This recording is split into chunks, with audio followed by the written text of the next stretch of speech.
Yo, we welcome back a friend of the show, good old time friend, a guy that always pays his bills, a big Pittsburgh fan, always hated, never duplicated, and he is the real, authentic, super genius, Mark Madden. Boom. What's up, Mark? Well, that is a accurate but yet inspiring introduction, Konnan. Thanks very much. Good to talk to you guys again. Yeah. I just want to reiterate that one of the conditions Madden made for being on the show was that we had to refer to him as a super genius. Not true. That's not true. Is that accurate? No, that's inaccurate. But I it is kind of the way I travel. I mean, it's like you and that nose. It's me and my IQ. That's exactly. See, why are you being so? I mean, why are you being so derogatory, making derogatory comments like that? Why would you do that? Because it's a huge nose. Look in the mirror.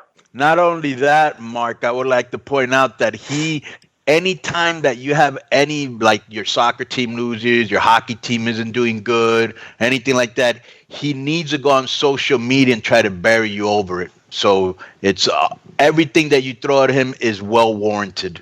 Well, the most difficult thing about Disco is when he brown noses somebody, it's like giving them a colonoscopy. 1,000%.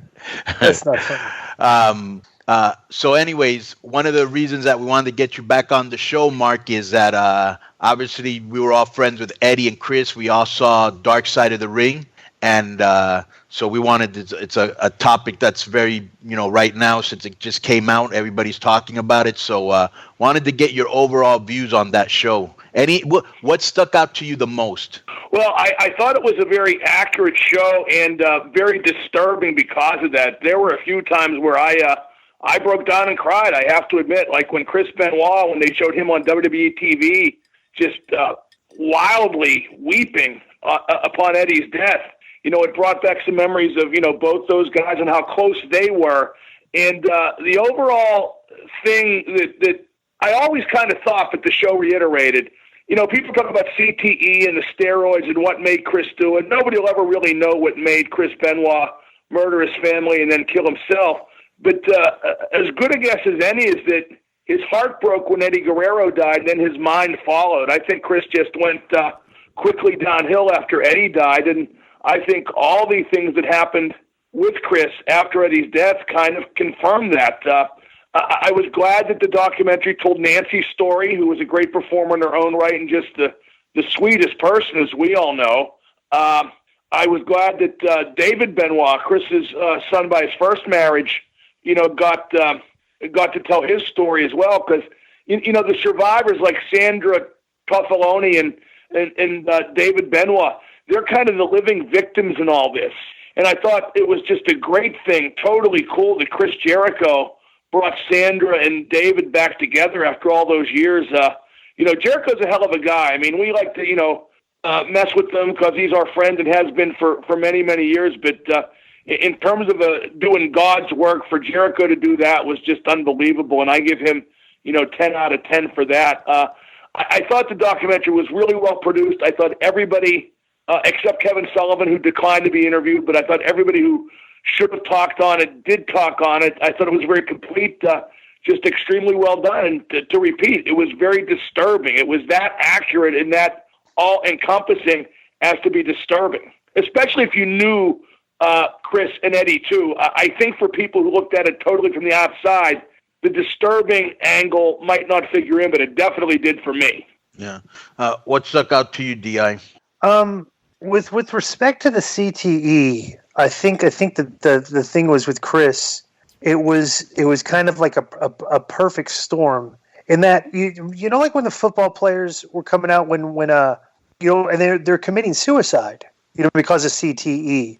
And it's like that level of depression that you're holding inside you, and like the way it manifests itself. And so let's assume Chris had the CTE and stuff, everything. Let's assume that he was going down that path. In the middle of going down that path, he loses his closest friend in the world. And I just wonder, what it would have been like for him had Eddie not died, had he not had to deal with that. And how maybe that kind of triggered the next things in your brain, which take the depression to the next level, where it's you not only take your own life, but something happens and you take other lives too. And I think that's a real good point. And again, I think so much of it traces back to Eddie's death. I really do. I always kind of thought that, but watching the documentary made me think that more than ever. I thought there was also a lot of, there was a thing in there about how stubborn wrestlers can be. For example, Harley Race did that diving headbutt, and he told people, don't do that. It's going to mess up your neck and spine. Then Dynamite Kid did it anyway, and afterward he said, don't do that, I'm in a wheelchair. And then Benoit did it anyway because he wanted to be Dynamite Kid. And I look at a guy like Will Ospreay, who's a great wrestler, maybe the best in-ring performer in the world today. But what's the point? Because the way he works, I would bet on him ending up in a wheelchair if those odds were available at my local bookie. And that's no knock on him. Hey, he can do what he wants to do, just like every other wrestler has during his career. But I think the point of the way wrestlers have disregard for themselves was also made pretty clear in the documentary. Joe, you as a fan that didn't know these guys, but as a fan, and I know you probably read a lot of stuff about what happened. What surprised you or stood out to you the most when you watched this? Well, like Mark said, I thought it was as happy an ending as you could possibly get with Chris Jericho bringing Sandra together with Chris's son David. So that was something I was really surprised to see. Just seeing some of the repeated headbutts and everything like that, and the chair shots he would take. I've always read that Chris would never put his hands up, so you could say that contributed to the damage. But one thing that Mark mentioned, that of course Eddie was a big trigger maybe for what went wrong with Chris. A lot of people forget to mention, because the story is always so much about Chris and Eddie, that year Chris also lost Johnny Grunge, who was like his boy in his neighborhood in Atlanta. They always said that when Chris and Nancy had altercations or arguments, one of them would call Johnny over, and he would kind of settle the thing, or he would take Chris down to the hotel or whatever until he cooled off. So that was another guy that he lost that year. That was like another part of his support system in that neighborhood that maybe he felt like he had no one left to talk to. It was very hard for me to watch Vicky talk. And when the son broke down, all the abuse that he had taken, it was good to finally people talk about Nancy, because they never talked about her. She's actually the one that recommended me to Kevin Sullivan, so I would get my job in WCW. So we were always very, very close. But I'll tell you what really, really shocked me, bro. I didn't know that he had broken her back. Like that brutality, that level of brutality. Like, I didn't really know that. You know what I'm saying?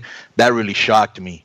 And his lawyer, and this was just merely by coincidence, his lawyer, who's called Kerry Ichter, and I don't know if he was the lawyer of his estate. When I had what do you call this?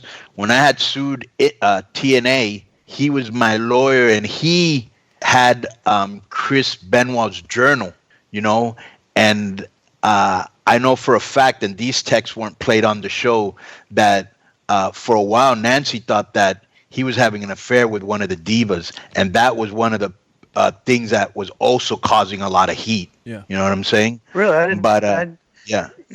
want to point out too here is that during this period of time, as much as I recall, I wasn't really into wrestling that much. I don't think I was watching the shows on TV. I was thinking so like when the Eddie death, happened, it was like I had no I didn't really know what was going on. I had to call people and say, I hear it on the news and stuff, and the same thing with Benoit.